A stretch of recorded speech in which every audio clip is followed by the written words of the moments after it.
have a look around. So we got the fuel button here. You got pushing to turn it on.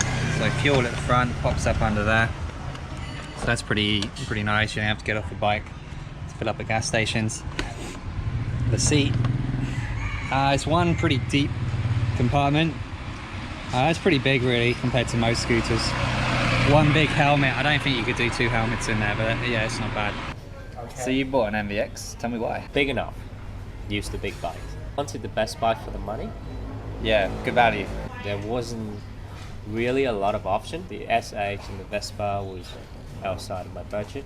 So the NVX is kind of in its own market in terms of price point. So there's a need here for sure for bigger scooters. And the PCX, Honda PCX really these days is kind of old-fashioned. It's not something that people look up to or want, especially the younger generation.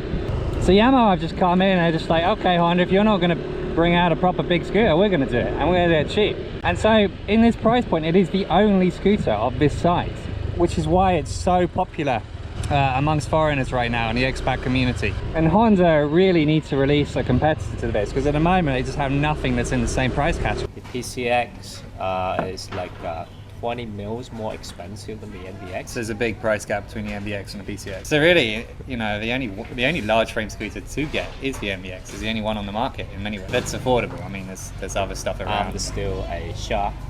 There's a what? Shark? Shark, yeah. Yeah, okay. You go down to the SYM Shark, but then you got no reliability at all. Does your wife enjoy sitting miles above in the sky? She has mixed opinion about that. Sometimes she says it's good, I can see the front view because I'm not blocking her view anymore. Okay. But it's hard to climb onto such a high back seat. So she struggled with that. Have you sat on the back before? I have. You like it? Too high for me because I'm already tall. Yeah, your knees end up. Tall. Yeah. Yeah. My knees is touching my wife's elbow when she tried me on the NVX. Look at that. The passenger is just so miles off the back. And then this is really high, so when you have a foreigner on this, or just someone tall, the knees are like up here and down. There was a time where I was on the back of a Grab driver at an NVX, and the back seat for the pillion really does sit up very, very high, and I felt ridiculous being a pillion on this bike. And you do even see it with the Vietnamese. The pillion driver is it's so far above the pillion is so far above the main driver, it looks very uncomfortable. The suspension, stock suspension, is probably not the greatest. Oh, it's the worst. It's the worst. So one of the areas that I'm really curious about when driving this is most scooters here, just under my weight of 100 kgs, bottle out, meaning I have no suspension. So I'm curious to see if this bike has actually got suspension with my weight on it. But let's see for myself. I'm going to come over some bumps in a minute. So far all feels good. Alright, here we go. I mean, I've got no issue with the suspension on this. In fact, I'm quite liking it. I'd argue it's a little bit harsh. It's the worst. Okay, I was gonna say, it's okay. Like, it's like all the other scooters, but yeah. I'm going to say it's rumours because I haven't got personal experience. The reliability of the NVX is somewhat questionable. Oh, this one is only 5,000 kilometers old, so I'm still to see that. To be fair, rental company using NVX, like oldest models, like 2017 or so. I'm assuming that Yamaha only fixed all the unreliability. I'm hoping. You're hoping. So you're hoping your one is actually reliable. Yeah. So on other bikes, I can very easily sit back and set up my gags to cruise position, legs nice and wide, back of the seat. But on this bike, you really are stuck with your ass firmly in the seat. It's like a little ledge that you got to sit on. 2 level seat somehow limits you to be able to sit back. And if you try and sit on the back, you're then miles from the bike. Like, it doesn't work. I'm basically standing up right now. But does it actually feel big to you? No.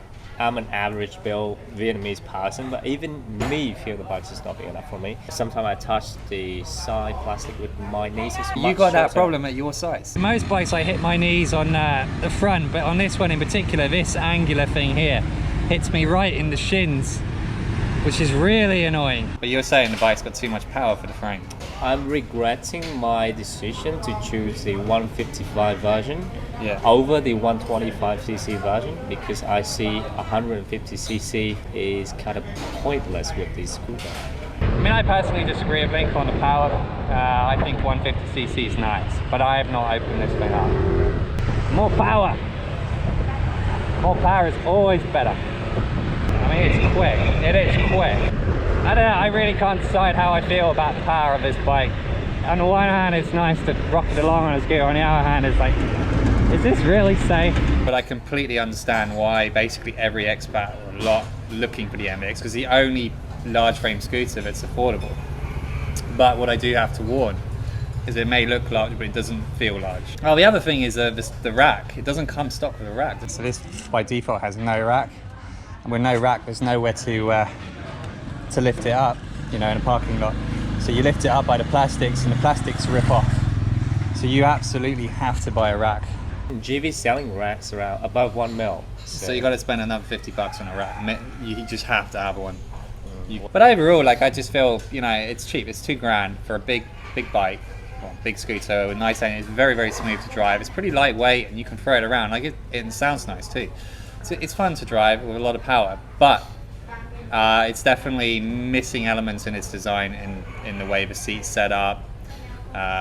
It has elements of cheapness to it, in my opinion. And then really you should be upgrading the shocks, which I know even rental companies who cut corners left, right and center, even they upgrade the shocks on these bikes. An additional $200. So would I buy an NVX? Or if I was looking for an NVX, what else might I buy? Would I buy a PCX? No. Would I buy a Honda SH? No, and they're not really in the same bracket.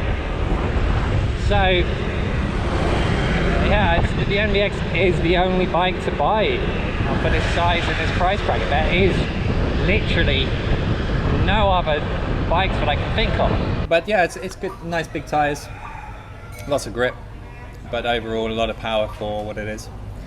So personally, I still drive around town on a Honda Lead, but when I think about what bikes I might buy in the future, I will probably be going up, to the expensive sort of BMW style scooters, or even a Honda ADV. In the cheap price bracket, there is no competition. So you kind of either drive this, or you just drive your normal everyday scooter, your Leads, your Airblades, or whatever the company that you'd like to go for. But essentially, they're all more or less the same thing. They're so freaking simple.